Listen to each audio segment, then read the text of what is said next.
अल्हम्दुलिल्लाहि वलिय्यि वस्सलातु अला नबिय्यि व अला आलिहि व अस्हाबिहिल मुतअद्दिबीन बिआदाबिहि अम्मा बअद फ़अऊज़ु बिल्लाहि मिनश शैतानिर रजीम बिस्मिल्लाहिर रहमानिर रहीम क़ाल अल्लाहु तबारक व तआला फ़िल क़ुरानिल मजीद वल फ़ुरक़ानिल हमीद बिस्मिल्लाहिर रहमानिर रहीम मुहम्मदुर रसूलुल्लाह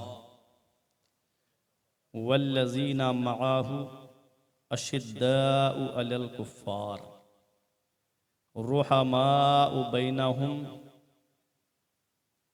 इला आखिरिल आया आमन्तु बिल्लाहि सदक़ल्लाहुल अज़ीम व सदक़ रसूलुहुन नबियुल अमीनुल करीम व नहनु अला ज़ालिका लमिनश शाहिदीन व शाकिरीन वल्हम्दुलिल्लाहि रब्बिल आलमीन।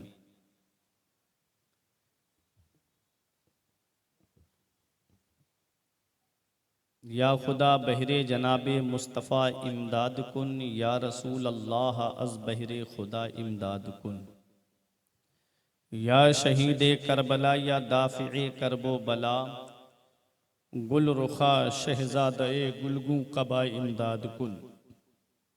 गौसे आज़म बमने बेसरो सामा मददे, क़िबला-ए दी मददे काबा-ए ईमा मददे, व गिरदाबे बला उफ्तादा कश्ती ज़ईफ़ाने शिकस्ता रातु पुश्ती, बेहक़्क़े ख्वाजा-ए उस्मान हारू मदद कुन या मुईनुद्दीन चिश्ती।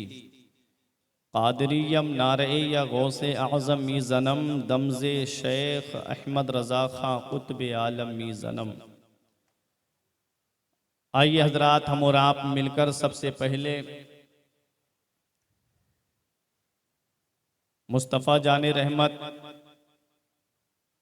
शम्ए बज़्मे हिदायत, सरवरे कायनात, फ़ख्रे कायनात, बिनाए कायनात, जनाबे अहमद मुज्तबा मुहम्मद मुस्तफ़ा अरवाहुना फ़िदा सल्लल्लाहु ताला अलैहि वसल्लम की बारगाह में दुरूद पाक की डालियाँ मोहब्बत की थालियों में सजाकर पेश करें। पढ़िए बाआवाज़ बुलंद, अल्लाहुम्मा सल्ली अला सय्यिदिना व मौलाना मुहम्मदिन व बारिक वसल्लिम सलातम व सलामन अलैका या रसूल अल्लाह सल्लल्लाहु ताला अलैहि वसल्लम।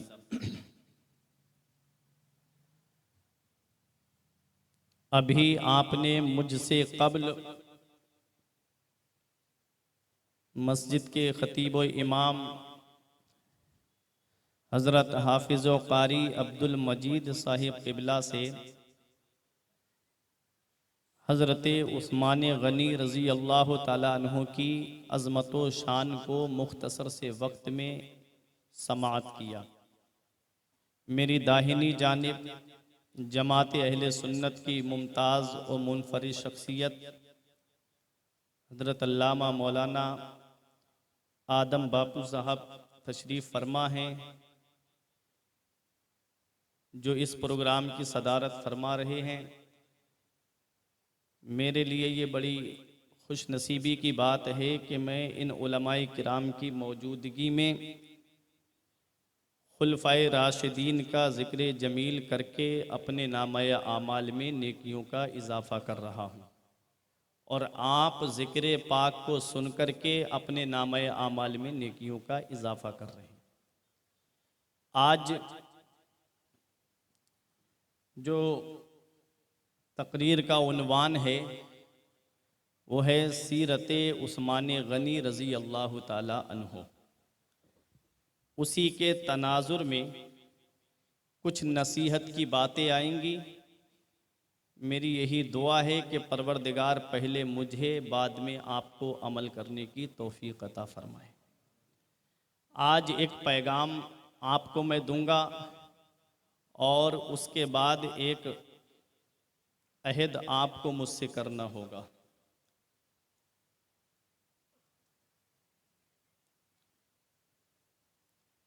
मैंने कुरान मुक़द्दस की एक आयत करीमा तिलावत करने का शरफ हासिल किया। मुहम्मदुर रसूलुल्लाह सल्लल्लाहु ताला अलैहि वसल्लम, मुहम्मद सल्लल्लाहु अलैहि वसल्लम अल्लाह के रसूल हैं।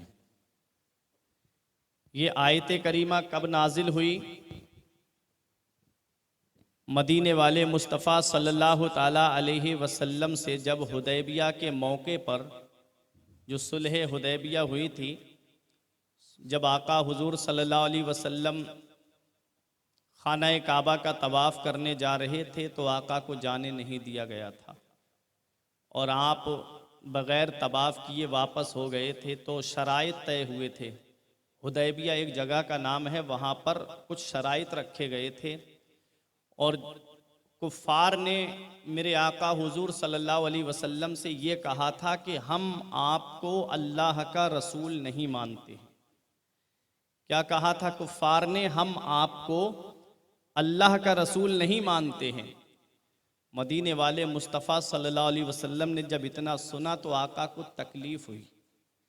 जब तकलीफ़ हुई तो परवरदिगार आलम ने हज़रत जिब्राईल अलैहिस्सलाम को ये आयत दे करके भेजा। इरशाद फरमाया, जाओ मेरे महबूब से कह दो कि ये कुफ़ार मक्का नहीं मानते हैं तो क्या हुआ, अल्लाह आपको अपना रसूल मानता है।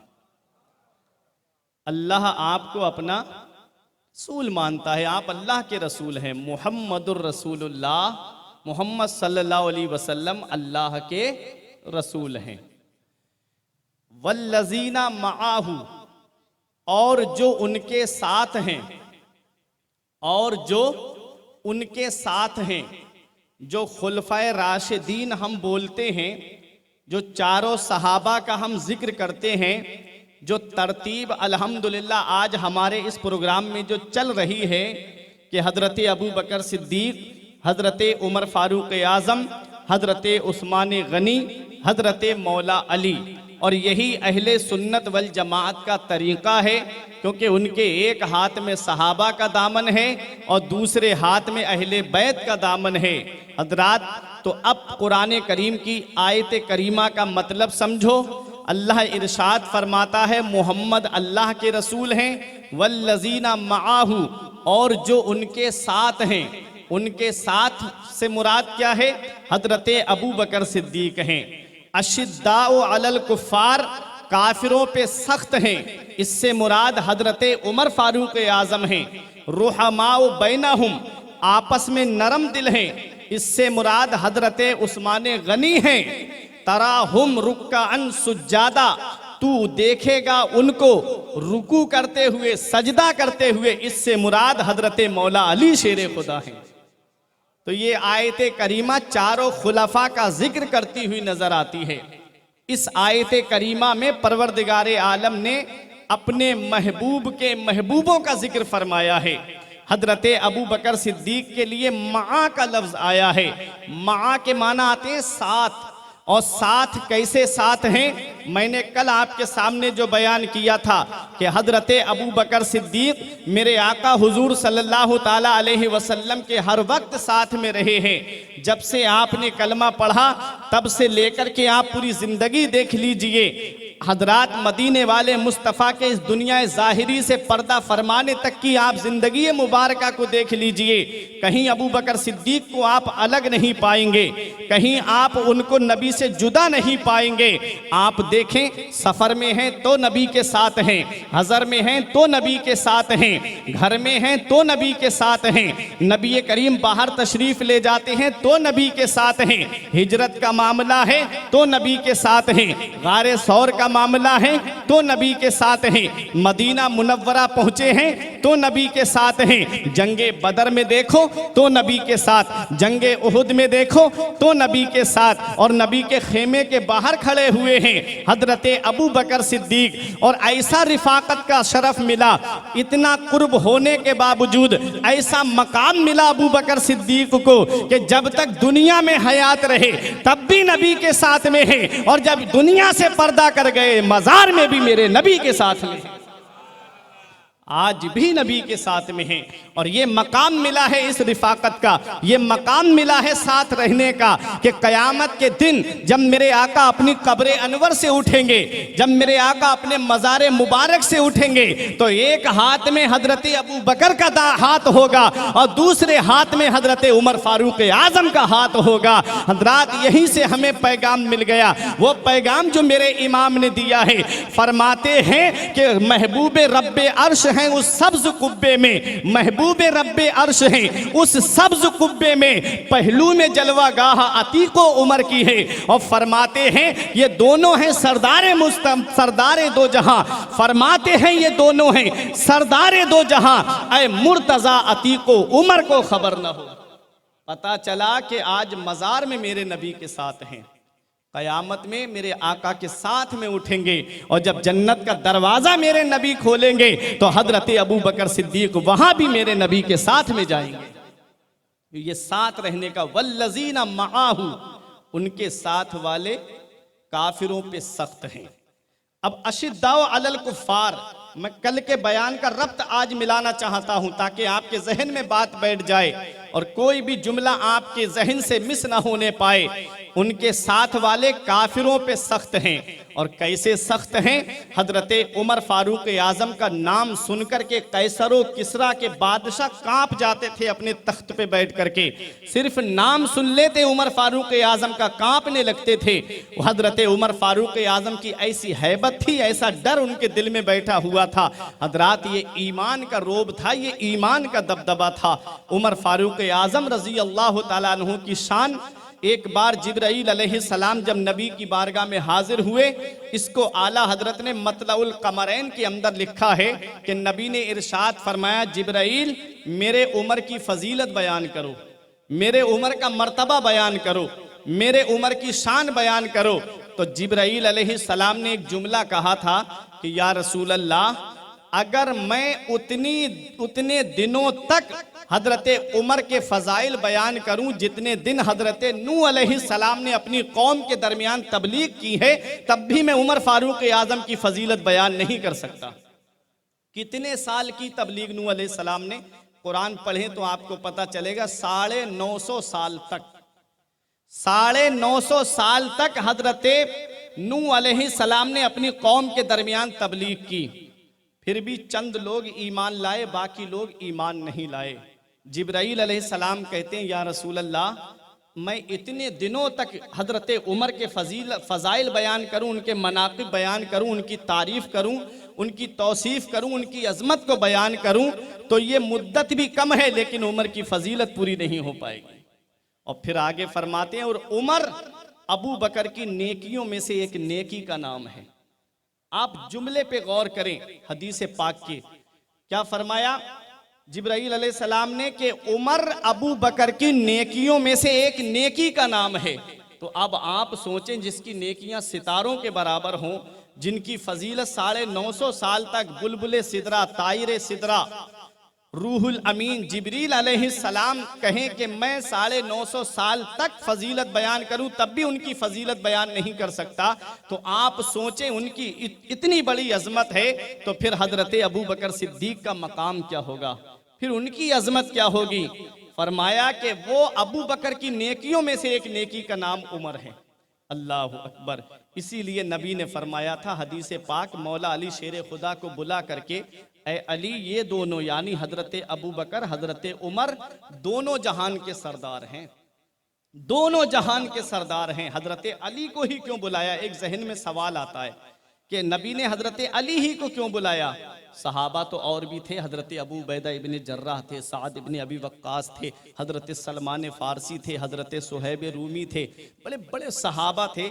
नबी ने सिर्फ मौला अली शेर खुदा से फरमाया, अली ये दोनों सरदार दो जहां हैं। कभी गौर किया तो सुनो, जो आज हजरत अबू बकर सिद्दीक हजरत उमर की शान में गुस्ताखी करते हैं, मदीने वाले मुस्तफ़ा की निगाह मुबारक 1450 साल पहले देख रही थी कि एक कौम दुनिया में ऐसी आएगी जो हजरत अली को हजरत अबू बकर पे फजीलत देगी, हजरत उमर पे फजीलत देगी। इसलिए मदीने वाले मुस्तफ़ा ने मौला अली से फरमाया था, अली तुम्हारी मोहब्बत में वो कौम आगे बढ़ेगी। इसलिए मदीने वाले मुस्तफ़ा ने इरशाद फरमा दिया, अली ये दोनों सरदारे दो जहां हैं। इससे पता चल गया हमें कि जो हजरत अबू बकर सिद्दीक हजरत उमर को सरदार ना माने वो मौला अली शेर खुदा का भी वफादार नहीं है। इसीलिए मेरे इमाम ने पैगाम दिया कि फरमाते हैं ये दोनों हैं सरदारे दो जहां, फरमाते हैं ये दोनों हैं सरदारे दो जहां। ऐ मुर्तजा अतीको उमर को खबर न हो, महबूबे रब्बे अर्श हैं उस सब्ज कुब्बे में, पहलू में जलवा गाह अतीको उमर की है। और एक मुफ्ती जफरुल कादरी ने कहा था कि दुश्मने दीन शहे अबरार तलक ना पहुंचे। और ये राफजी कौम ऐसी कौम है जो हज करने जाती है तो मक्के से वापस आ जाती है, मदीना नहीं जाती है। ये कौम क्यों नहीं जाती? इसलिए नहीं जाती है कि वहां हजरत अबू बकर हजरत उमर दोनों मेरे आका के पहलू में आराम फरमा रहे हैं। इनको उनसे इतनी नफरत है, वहीं से वापस आ जाते हैं और फिर अपने करबला होते हुए घर चले आते हैं। हजरात, अब हम अहले सुन्नत वल जमात हैं, हमारा यही अकीदा है कि उनके तुफैल हज भी खुदा ने करा दिए, उनके तुफैल हज भी खुदा ने करा दिए। असले मुराद हाजिरी इस पाक दर की है। और काबा भी हमें ये पैगाम देता है कि मक्के में आने वालों, दुनिया के कोने कोने से आने वाले हाजी, तूने मक्के में आके हज तो कर लिया है, अब इसे कबूल कराना चाहता है तो मदीना मुनव्वरा चला जा, नबी के रोजे पे चला जा। इसीलिए पैगाम दिया था कि गौर से सुन तो रजा, काबे से आती है सदा, मेरी आंखों से मेरे प्यारे का रोजा देखो। और हाजियों आओ शहनशाह का रोजा देखो, काबा तो देख चुके, काबे का काबा देखो। तो मदीने वाले मुस्तफ़ा सल्लल्लाहु अलैहि वसल्लम के पहलू में दोनों सहाबा आराम फरमा रहे हैं। हजरात, इसी की तर्जमानी की थी, पहलू में जलवा गाह अतीको उमर की है। अब दो बातें सुन ली आपने, मआ वल्लज़ीना मआहू, उनके साथ वाले, अशिद्दाउ अलल कुफ़ार, काफिरों पे सख्त हैं, रुहमाओ बैनहुम, आज जो तकरीर का उन्वान है, रुहमाओ बैनहुम, आपस में नरम दिल हैं, आपस में नरम दिल हैं। और इससे मुराद हजरत उस्मान गनी की ज़ाते पाक है। और उस्मान गनी रजी अल्लाह ताला अन्हु कौन है? मदीने वाले मुस्तफ़ा जब इस दुनिया ज़ाहिरी में तशरीफ लाए तो आका के 6 साल के बाद में उस्मान गनी मक्के की सरजमीन पे पैदा होते हैं। आका हुजूर सल्लल्लाहु ताला अलैहि वसल्लम से उम्र में, बज़ाहिर उम्र में 6 साल छोटे हैं उस्मान गनी रजी अल्लाह ताला अन्हु। और बचपन में आम लोगों के बरखिलाफ आपने लिखना और पढ़ना सीख लिया था। और जब आलम शबाब में पहुंचे, जवानी में पहुंचे, तो आप तिजारत के काम में लग गए और तिजारत करने लगे। आज तिजारत से इंसान बहुत दूर भागता है, लेकिन हमारे असलाफ को आप देखेंगे, तारीख उठा के देखेंगे तो हमारे असलाफ जो हैं वो बिजनेस से जुड़ते थे, कारोबार से जुड़ते थे और वो तिजारत से जुड़ा करते थे। अल्लाह तबारक व ताला ने तिजारत में 9 हिस्से बरकत रखी है। सुभान अल्लाह, 9 हिस्से बरकत रखी है अल्लाह ताला ने तिजारत में। इमाम आज़म अबू हनीफा, जिस इमाम की हम पैरवी करते हैं, इमाम आज़म अबू हनीफा कपड़े का कारोबार किया करते थे। और देखें आज जिन कामों को इंसान आर समझता है, मायूब समझता है, अगर कोई गठरी लेकर के गलियों में कपड़ा बेचता हुआ नजर आए तो इंसान ये उसको जो है वो जिल्लत की निगाह से देखता है। ये कोई जिल्लत वाला काम नहीं है, यही काम हजरत अबू बकर सिद्दीक किया करते थे कि फेरी लगा करके कपड़े को बेचा करते थे। हजरत मोहम्मद बिन अहमद एक बहुत बड़े इमाम गुजरे हैं, फिका की बहुत सारी किताबें इन्होंने लिखी हैं और ये खफ्फाफ का काम करते थे। खफ्फाफ कहते हैं मोची को, जो जूते और चप्पल की मरम्मत करता है। आज इस काम को बहुत ज्यादा आर समझा जाता है। आप देखें इमाम कुदूरी हजरत बैठे हुए हैं, जिन्होंने फिका की एक किताब कुदूरी शरीफ लिखी है, जो मसाइल की किताब है, जिसको मौलवियत की जमात में पढ़ाया जाता है, दरसे निज़ामी में पढ़ाया जाता है।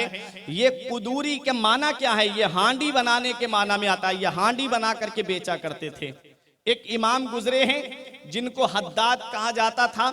हद्दाद कहते हैं लोहार को, वो लोहा कूटने का काम किया करते थे। ये हमारे असलाफ हैं जो तिजारत से जुड़े हुए थे, जो बिजनेस से जुड़े हुए थे, जो कारोबार से जुड़े हुए थे। आज मैं कहता हूं, अगर मेरी कौम का आलिम, मेरी कौम का हाफिज अगर तिजारत से जुड़ जाए तो बहुत जगहों पे जिल्लत उठानी ना पड़े। बहुत सारे मकामात ऐसे आते हैं जहां पर आलिम और हाफिज को जिल्लत का सामना करना पड़ता है। आज अगर इंसान तिजारत से जुड़ जाए, रोजी देने वाली जात अल्लाह की है, पैसा देने वाली जात अल्लाह की है, सरमाया देने वाली जात अल्लाह की है। मेरा रब उसे भी रोजी देता है जो मेरे रब को नहीं मानता है। शेख सादी फरमाते, खुदाए रास्त मुसल्लम बुजुर्ग बारी और हिल्म के जुर्म बीनद व नान बरकरार मी दारद। तमाम बढ़ाई तमाम खूबियां अल्लाह के लिए है, जो लोगों के गुनाह देखता है लेकिन रोजी बरकरार रखता है, रोजी बंद नहीं करता है। रोजी देने वाली जात मेरे रब की है। वो राज़िक है, गिज़ा कीड़ों को देता है, वो पत्थर में भटकता फिरता है इंसान की रोजी के चक्कर में। उड़ाने भर हवाओं में या लगा गोते समंदर में, मिलेगा बस वही जितना के लिखा है मुकद्दर में। अल्लाह ने जितना तेरी तकदीर में लिखा है वो तुझे मिलेगा। लेकिन क्या अच्छा हो कि इंसान जो है वो तिजारत से जुड़ जाए, क्या अच्छा हो कि इंसान बिजनेस से जुड़ जाए। ये एक पैगाम मैं आपको दे रहा था। हजरात, हमारे उलमाए किराम के मैंने कई अकवाल पढ़े हैं कि इंसान को तिजारत से जुड़ना चाहिए, अगरचे वो रेड़ी ही क्यों ना बेचता हो। ये हमारे असलाफ कह रहे हैं। और इमाम आजम अबू हनीफा तो ऐसा कपड़े का काम करते थे, ऐसी ईमानदारी से तिजारत करते थे कि आप एक दिन एक कपड़े के अंदर ऐब था, थोड़ा कपड़ा खराब था। आपने गुलाम को दिया, कहा ये बेचने जा रहा है मार्केट में, ऐब बता करके बेचना, ये बता देना इस कपड़े में ये ऐब है। आप देखें कैसी सच्चाई के साथ तिजारत थी, कैसी ईमानदारी के साथ तिजारत थी। अब बात आ गई है तो मैं बताता चलूं ताकि कुछ नसीहत की बातें भी आपको मिल जाएं। उमर फारूक आजम जब लश्कर को भेज देते थे तो आप बाजार जाते थे, जो औरतें घर रह जाती थी उनके लिए गल्ला सामान, खाने पीने का सामान खुद खरीद के बाजार से और उनके घरों पे पहुंचाते थे। एक दिन आप बाजार गए तो आपने गेहूं के अंदर हाथ लगाया तो गेहूं ऊपर तो सूखा हुआ था, नीचे उसके तरी थी, गीला था। आपने इरशाद फरमाया, ये गेहूं गीला कैसे है, अंदर तरी कैसी है? उसने कहा, अमीरुल मोमिनीन बारिश हो गई थी इसलिए गेहूं भीग गए। उमर फारूक आजम को जलाल आ गया, इरशाद फरमाया, कैसी बारिश हुई थी कि ऊपर के गेहूं नहीं भीगे, नीचे के गेहूं भीग गए? इरशाद फरमाया, सुनो मदीने वाले मुस्तफ़ा ने फरमाया, अत्ताजिरुस सदूक़ु मअन नबिय्यीन व सिद्दीक़ीन व शुहदा। नबी इरशाद फरमाते हैं, जो ताजिर ईमानदारी से तिजारत करता है वो क़यामत के दिन नबियों के साथ होगा, सिद्दीक़ीन के साथ में होगा, वो शुहदा के साथ में होगा। तो तिजारत ईमानदारी से करना चाहिए। आज का माहौल क्या बन गया? आज मिलावट का काम चल रहा है। आज देखो मिर्चों में गेरू मिला करके बेचा जा रहा है, धनियों में पालिश मिला करके बेची जा रही है, चीनी के अंदर पानी डाल दिया जाता है ताकि वजन ज्यादा हो जाए। याद रखो प्यारे मुसलमानों, मिलावट नहीं करना चाहिए। मदीने वाले मुस्तफ़ा का इरशाद है, नबी फरमाते हैं, गिराहक को धोखा ना दो, ऐब है तो उसको बता करके बेचो, उसकी मर्जी है ले या ना ले। नबी ने फरमाया, गिराहक को धोखा ना दो, क्योंकि जो ईमानदारी से तिजारत करेगा पैसे जरूर कम होंगे, अल्लाह उसमें इतनी बरकतें अता फरमाएगा कि तुम्हारी नस्लें खाएंगी तब भी वो बरकत खत्म नहीं होगी। और जो हराम तरीके से पैसा कमाया जाता है वो पैसा चला जाता है, चाहे उसे डॉक्टर ले जाएं, चाहे उसे पुलिस महकमे के लोग ले जाएं, चाहे वो पैसा वकील लोग लेकर के चले जाएं, हराम कमाई का पैसा रुकता नहीं है। जो हलाल कमाई का पैसा होता है वो पानी में भी गिर जाए तब भी पानी से वो पैसा मिल जाता है। ये हलाल तरीके से जो रिस्क कमाया जाता है ये उसकी बरकत है। तो उस्मान गनी तिजारत से जुड़े। अब इमाम आजम अबू हनीफा की बात आ गई तो बता दूं मैं, आपने जो गुलाम को भेजा कपड़ा बेचने के लिए वो बताना भूल गया कि इसमें ऐब है। जब वो आया तो आपने सबसे पहले इरशाद फरमाया, ये बताओ वो जो कपड़ा था उसका ऐब बता करके बेचा? कहा हुजूर भूल गया, एक पैसा अपने पास नहीं रखा। कहा इस पैसे को अलग हटा, और जितना पैसा था सब राहे खुदा में खर्च कर दिया, 1 रुपया उसको अपनी कमाई के पैसे में नहीं मिलाया। कि पता नहीं जो मैं पैसे मिलाऊं कहीं ये वो उस कपड़े के पैसे ना हो कि मेरे जो हलाल कमाई के पैसे हैं उनकी भी बरकत खत्म हो जाए। ये हमारे असलाफ हैं जो कितनी ईमानदारी से तिजारत करते थे। हजरात, काश इनकी ईमानदारी की तिजारत का सदका हमें मिल जाए तो हमारे अच्छे दिन आ जाएं। अब हजरत उस्मान गनी रजी अल्लाह ताला अन्हु जब आलम शबाब में पहुंचे तो तिजारत से जुड़े। जब आलम शबाब में पहुंचे, जवानी में पहुंचे तो तिजारत से जुड़े और आप तिजारत करने के लिए जाते थे। एक जगह आप सो रहे थे, आपके कानों में एक आवाज आती है, ए लोगो, ए गाफिल इंसानों, जाग जाओ, मक्के में मेरा महबूब जलवागर हो गया है और उसने नबुव्वत का ऐलान कर दिया है। हजरत उस्मान गनी ने यह सुना था। हजरत उस्मान गनी अपनी खाला के पास में आए या फूफी के पास में आए, उनसे आकर के बात करने लगे। जिक्र छिड़ गया नबी की नबुव्वत का, तो फरमाया उन्होंने कि वो अल्लाह के रसूल हैं, उनके पास जिब्राईल अलैहिस्सलाम आते हैं, उनके दीन से वाबस्ता हो जाओ। ये उस्मान गनी के दिल में थोड़ी और मोहब्बत बढ़ी। हजरत अबू बकर सिद्दीक ने जब उस्मान गनी को परेशान देखा तो पूछा क्या बात है। कहने लगे कि मैं थोड़ा परेशान हूँ मोहम्मद की नबुव्वत को लेकर के। तब हजरत अबू बकर सिद्दीक ने कहा तुम परेशान मत हो, मैं तुम्हें सच्चाई बताता हूँ, वो अल्लाह के रसूल हैं, वो अल्लाह के पैगंबर हैं। उस्मान, तुम उन पर ईमान ले आओ। अब उस्मान गनी को खुद साथ में लेकर के आए हजरत अबू बकर सिद्दीक, और उस्मान गनी ने इस्लाम कबूल किया, कलमा शरीफ पढ़ा और मुसलमान हो गए। हजरत अबू बकर की मेहनत ही का नतीजा था कि हजरत तलहा ने इस्लाम कबूल किया, हजरत जुबैर ने इस्लाम कबूल किया, हजरत उस्मान गनी ने इस्लाम कबूल किया। बड़े बड़े सहाबाई किराम हजरत अबू बकर सिद्दीक की ही मेहनत काविश का समरा है जो इस्लाम के दामन से वाबस्ता हुए हैं। अब यही हजरत उस्मान गनी रजी अल्लाह ताला अन्हु हैं। जैसा अभी आपने इमाम साहब से सुना था कि आपको जुन्नूरैन कहा जाता है। जुन्नूरैन का माना क्या आता है? जू नूरैन, जू माने आता है वाला और नूरैन नूर की तस्निया है, यानी दो नूर वाला। हजरत उस्मान गनी दो नूर वाले हैं। आप हजरत आदम अलैहिस्सलाम से लेकर के तकरीबन 1,24,000 कमोबेश अंबिया किराम इस दुनिया में तशरीफ लाए हैं। तब से लेकर के आज तक किसी को ये शरफ हासिल नहीं हुआ है कि मदीने वाले मुस्तफ़ा सल्लल्लाहु ताला अलैहि वसल्लम से पहले किसी पैगंबर की दो बेटियां एक शख्स के निकाह में नहीं आई हैं। ये शरफ अगर हासिल हुआ है तो हजरत उस्मान गनी को हासिल हुआ। इसीलिए आपको दो नूर वाला कहा जाता है। एक रिवायत और एक दूसरी रिवायत यह है कि आपको दो नूर वाला इसलिए कहा जाता है कि आप रात में जब वित्र की नमाज पढ़ने खड़े होते थे तो पूरा कुरान शरीफ वित्र की नमाज में खत्म शरीफ फरमा लिया करते थे, पूरा कुरान शरीफ। अब अल्लाह की इबादत जो है वो भी नूर है और कुरान भी नूर है। अब दो नूर मिले, जुन्नूरैन, दो नूर वाले। बहुत सारी तौजीहात की गई हैं जुन्नूरैन की। आला हजरत फरमाते हैं नूर की सरकार से पाया दो शाला नूर का, हो मुबारक तुमको जुन्नूरैन जोड़ा नूर का। और जुन्नूरैन जो है ये हदीस पाक में आया है, दो नूर वाले। पता चला कि मदीने वाले मुस्तफ़ा सल्लल्लाहु ताला अलैहि वसल्लम की दो शहजादियां आपके निकाह में यके बाद दीगरे आई हैं। मदीने वाले मुस्तफ़ा की शहजादियां नूर हैं। इसीलिए मेरे इमाम ने कहा था तेरी नस्ले पाक में है बच्चा बच्चा नूर का, तेरी नस्ले पाक में है बच्चा बच्चा नूर का, तू है ऐने नूर तेरा सब घराना नूर का। इसलिए जुन्नूरैन कहा जाता है, दो नूर वाले।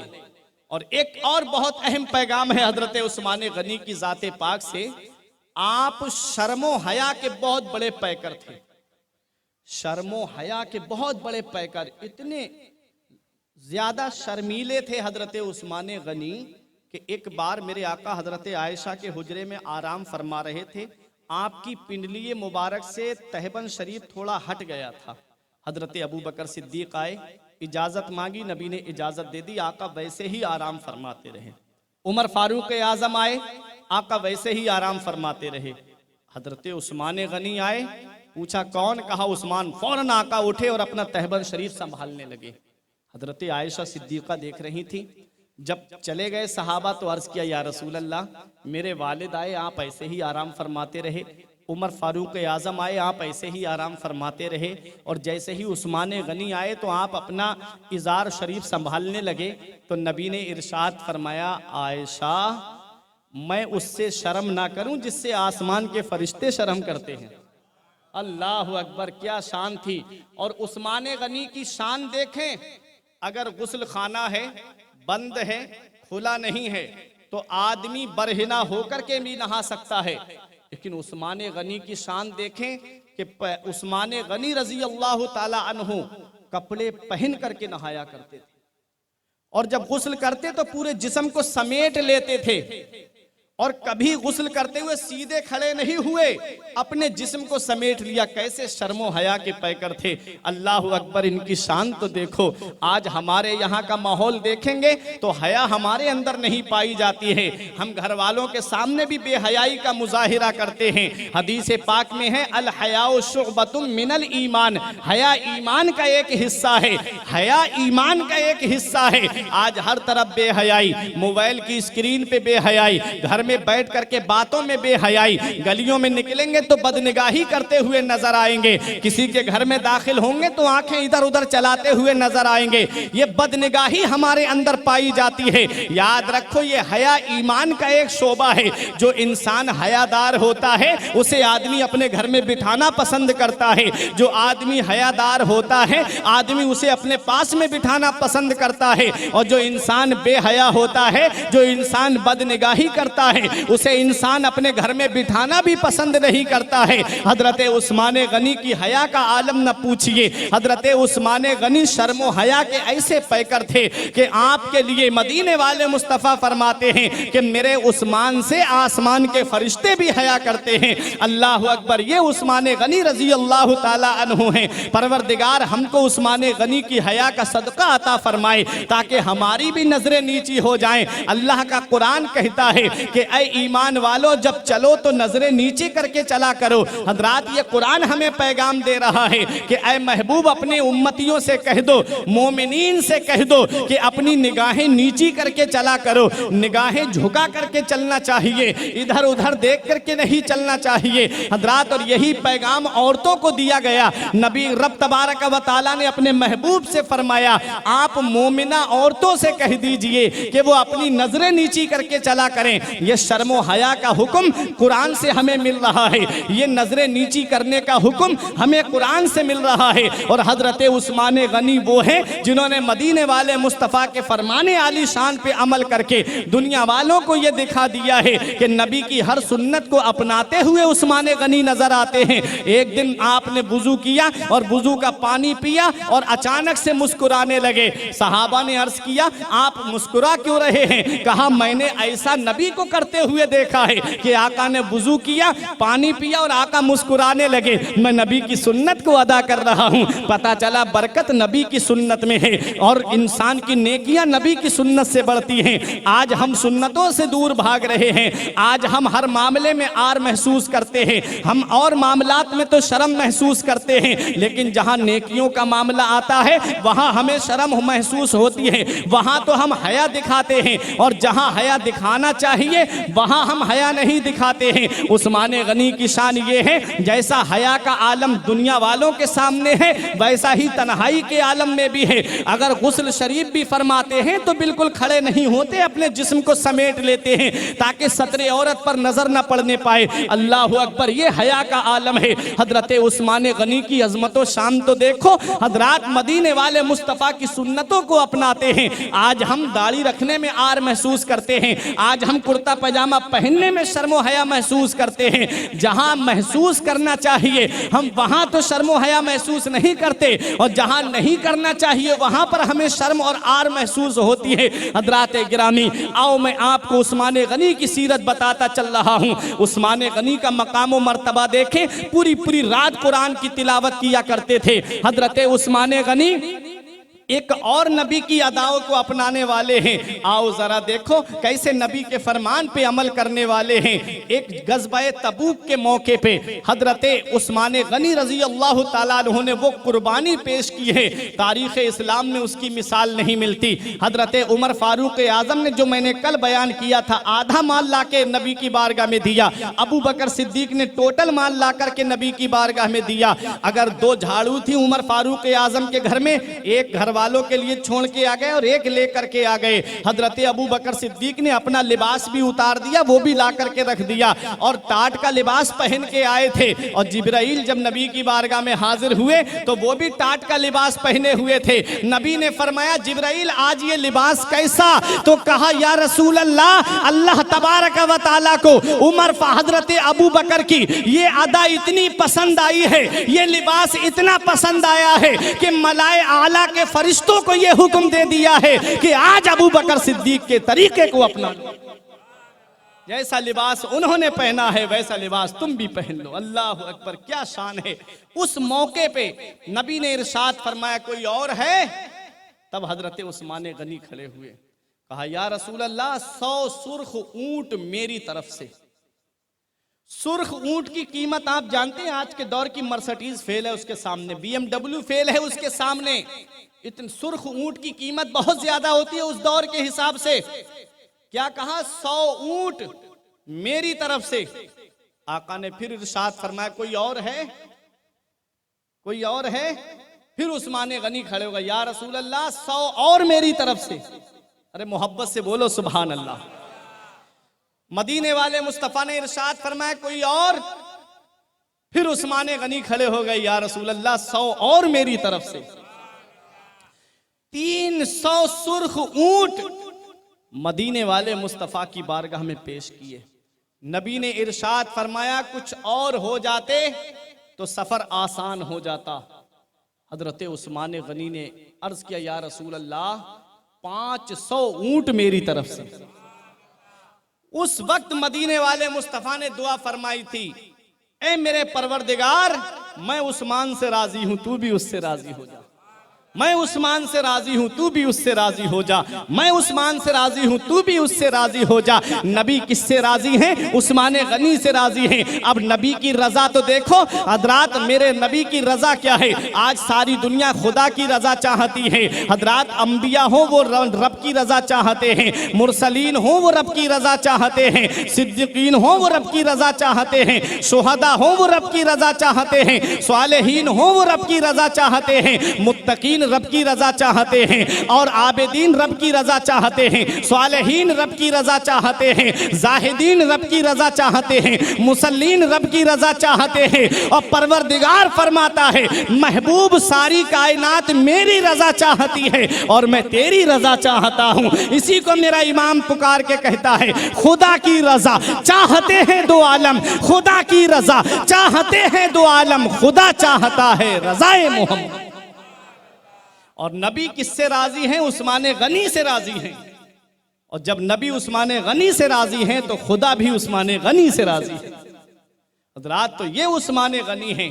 और आगे बड़े गज़बे तबूक के लिए तो खाना खत्म हो गया, कहत पड़ गया था। जुल उशरा के नाम से उस साल को याद किया जाता है। सख्ती का साल था, बहुत कहत पड़ गया था, सूखा पड़ गया था, गल्ला नहीं किसी के पास में, सामान नहीं खाने पीने का किसी के साथ में। हजरात, जब कहत पड़ा तो मुनाफिकीन खुश थे, इनके लश्कर में खाना खत्म, पानी खत्म, और इधर मोमिनीन के चेहरे उदास थे। नबी ने जब अपने सहाबा के चेहरे देखे, इरशाद फरमाया, खुदा की कसम, सूरज गुरूब होने से पहले तुमको खाना मिल जाएगा। अल्लाह अकबर।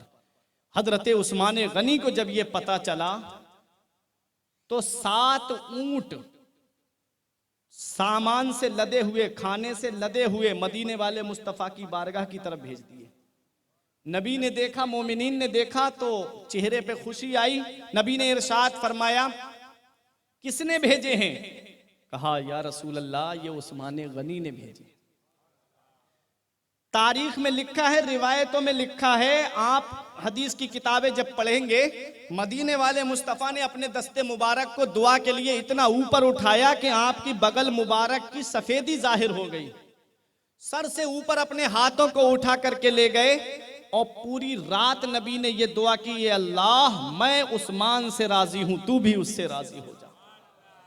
उसके बाद नबी ने दुआ की, ये मेरे परवरदिगार आज के बाद मेरा उस्मान जो भी करे कोई मुआखजा ना।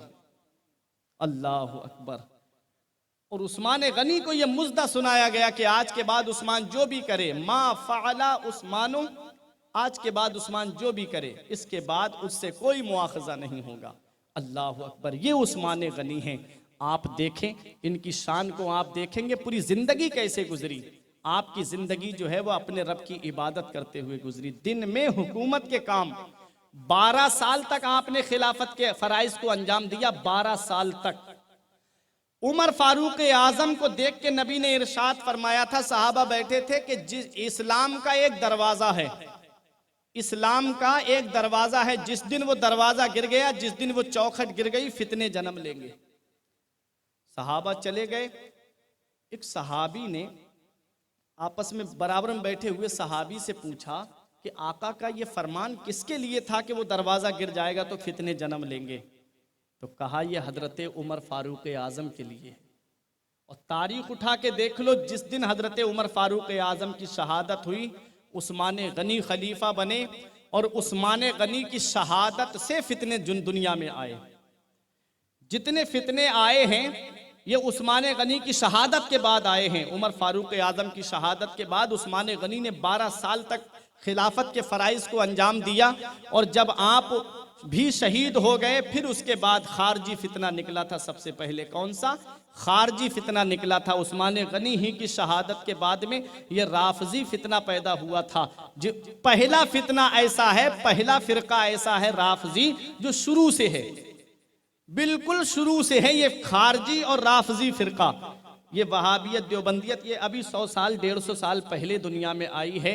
इससे पहले कोई फिरका नहीं था, यही फिरका था राफजी, जो शुरू से है, अव्वल से है। हजरात, अब मैं आपको बताता चलूं, उस्मान गनी रजी अल्लाह ताला अन्हु की शान देखें।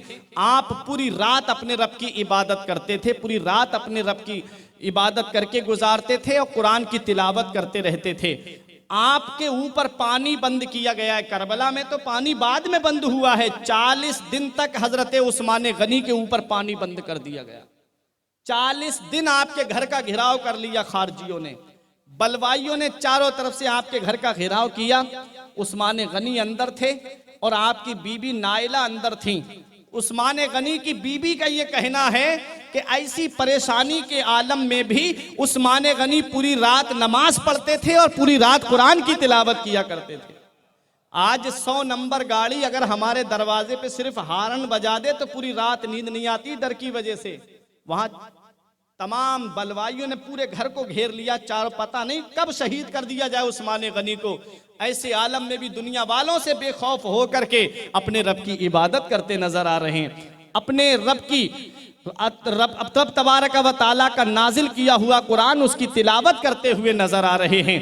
ये हजरत उस्मान गनी रजी अल्लाह ताला अन्हु हैं। और आपकी जब शहादत हुई थी हजरात, तो पहला खून का जो कतरा आपके जिस्म से निकल करके गिरा था, सर से गिरा था, तो कुरान की एक आयत करीमा की आप तिलावत कर रहे थे, फसा यकफीकहुमुल्लाहु व हुवस समीउल अलीम। अल्लाह काफी है उनके लिए और वो सुनने जानने वाला है। फसा यकफीकहुमुल्लाह पे जब आप तिलावत कर रहे थे, जब यहाँ पर पहुंचे कुरान की तिलावत करते हुए, बलवाई आकर के आपके सर पे तलवार मारते हैं जिससे आपकी शहादत हो जाती है। आपकी बीबी ने बहुत रोकने की कोशिश की थी, अपने हाथ को बढ़ाया तो उनकी उंगलियां कट गई थी। उस्मान गनी को जब शहीद कर दिया जाता है, अब बताना मकसद ये है कि आपकी जो शहादत हुई है वो कुरान की तिलावत करते पढ़ते हुए हुई है, और आप वित्र में पूरे कुरान की तिलावत फरमा लिया करते थे। यहाँ से क्या हमें पैगाम मिलता है कि हमें कुरान की तिलावत करना चाहिए। ये नबी के सहाबा हैं जिनका रिश्ता कुरान से मजबूत है, ये नबी के सहाबा हैं जो कुरान का दामन मजबूती से पकड़े हुए हैं। आज कुरान हमारे हाथों से छूट गया, आज हम परेशानियों के शिकार हो गए। वो मुअज़्ज़ज़ थे ज़माने में मुसलमान होकर, वो मुअज़्ज़ज़ थे ज़माने में मुसलमान होकर, और हम ख्वार हुए तारिके कुरान होकर। वो कुरान पढ़ कर के इज्जत वाले हो गए, हम कुरान छोड़ कर के जलील हो गए। अगर चाहते हो इज्जत मिल जाए, चाहते हो सरमाया मिल जाए, चाहते हो कि क़यामत में सुरखरू हो जाओ, तो कुरान की तिलावत करो, कुरान को मजबूती से पकड़ लो। मदीने वाले मुस्तफ़ा इरशाद फरमाते हैं, लोगों तुम कुरान को पकड़ लो, कुरान को मत छोड़ो, कुरान तुम्हें नहीं छोड़ेगा। तुम कुरान को मत छोड़ो, कुरान तुम्हें नहीं छोड़ेगा। और कुरान का एक माना है करा यकराओ करनन व किरातन से मुश्तक मानते हैं, तो इसके माना आते हैं मिलाने वाली किताब।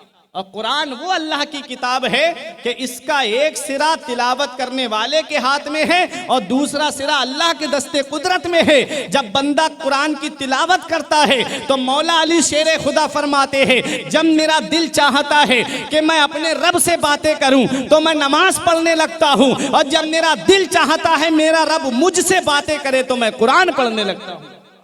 कुरान अल्लाह का कलाम है।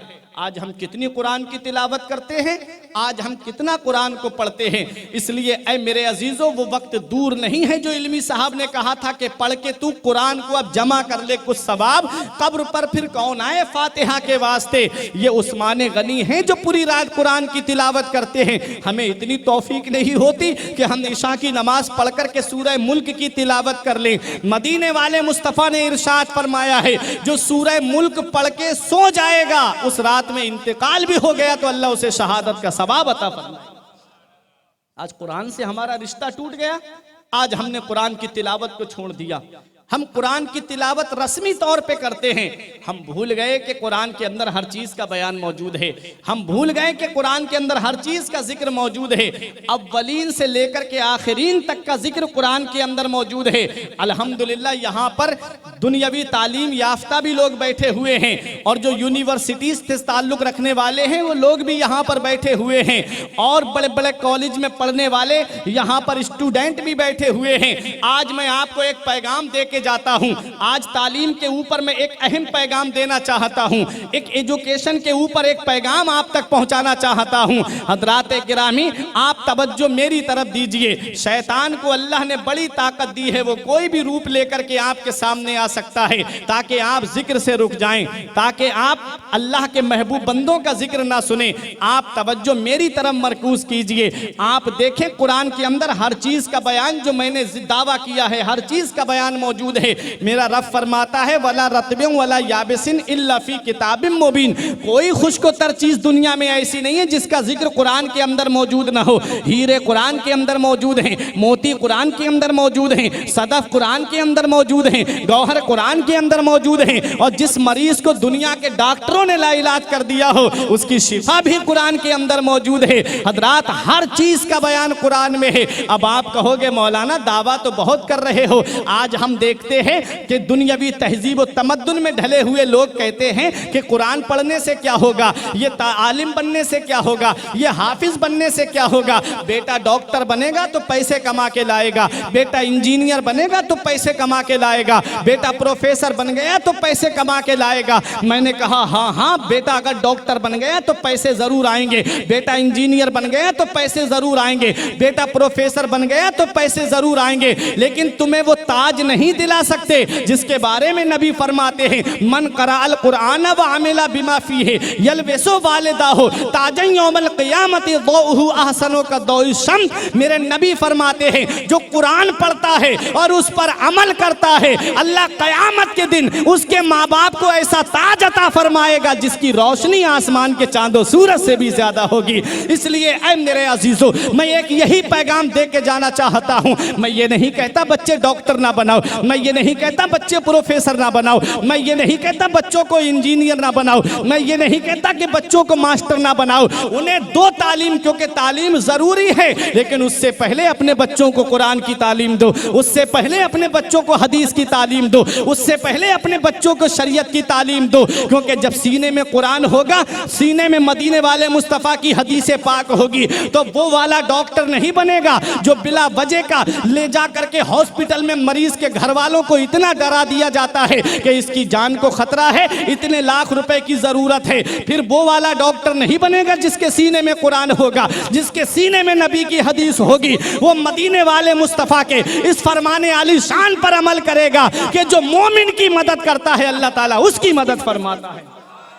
जब सीने में कुरान का इल्म होगा तो वो डरेगा, अपने रब से डरेगा कि क़यामत के दिन कहीं मैं गिरफ्तार ना हो जाऊं। अगर उसके सीने में कुरान का इल्म होगा, उसके सीने में हदीस का इल्म होगा, तो वो किसी को बिला वजह नहीं सताएगा। इसलिए अपने बच्चों को पहले कुरान की तालीम दो, अपने बच्चों को पहले हदीस की तालीम दो, अपने बच्चों को पहले दीनी तालीम दो। क्योंकि बच्चा जब आलिम बनेगा, हाफिज बनेगा, आप तब उसके बाद में अगर इंजीनियर बनेगा तो वो एक शरीयत के दायरे में एक का सच्चा मुसलमान भी होगा और दुनियावी कामों में भी अपने कामों को अच्छे तरीके से अंजाम देगा। आओ मैं आपसे एक सवाल करता हूं, तमाम लोगों से मेरा सवाल है, मुझे ये बताओ, ये हिंदुस्तान के अंदर जो यूनिवर्सिटियां हैं ये कब से कायम हैं? आज दुनियावी तहजीब तालीम की तरफ आपका जहन ज्यादा जा रहा है, तो आज एक सवाल मैं आपसे करता हूं, मुझे बताओ ये जितनी यूनिवर्सिटी कायम है ये कब से कायम है, कितने सालों से कायम है? आप जब दुनिया का जायजा लेंगे तो 400-500 साल के बाद जो है, पहले तक कोई यूनिवर्सिटी नहीं थी, ये सब अभी कायम हुई है। 400 साल के बाद में यूनिवर्सिटी कायम हुई है। एक यूनिवर्सिटी सबसे पुरानी थी जिसे अल अजहर कहा जाता है, जो मिस्र के अंदर है। ये पहले मदरसे की शक्ल में थी, ये मदरसा थी, अब यूनिवर्सिटी का इसे नाम दे दिया गया है। तो पता चला ये मदरसा था पहले, अब यूनिवर्सिटी का नाम दे दिया गया है। अब आपसे मैं पूछना चाहता हूं, जब 400 साल पहले कोई यूनिवर्सिटी नहीं थी, जब 400 साल पहले कोई कॉलेज नहीं था, तो ये इतने बड़े जो इंजीनियर बने हैं, जो डॉक्टर बने हैं, जो प्रोफेसर बने हैं, तो ये 400 साल के बाद ही तो बने हैं, इससे पहले तो नहीं थे। अब मुझे बताओ ताजमहल किसने बनाया? मुझे बताओ दिल्ली की जामा मस्जिद किसने बनाई? आज इंजीनियरों से मैं पूछना चाहता हूं कि जब ये कुरान की तालीम ही तो है, ये कुरान ही का तो फैजान है, 400 साल पहले कोई इंजीनियर नहीं, कोई प्रोफेसर नहीं, क्योंकि यूनिवर्सिटी 400 साल के बाद में कायम हुई है। यूनिवर्सिटी में पढ़ने वाला ही तो बनेगा इंजीनियर, प्रोफेसर।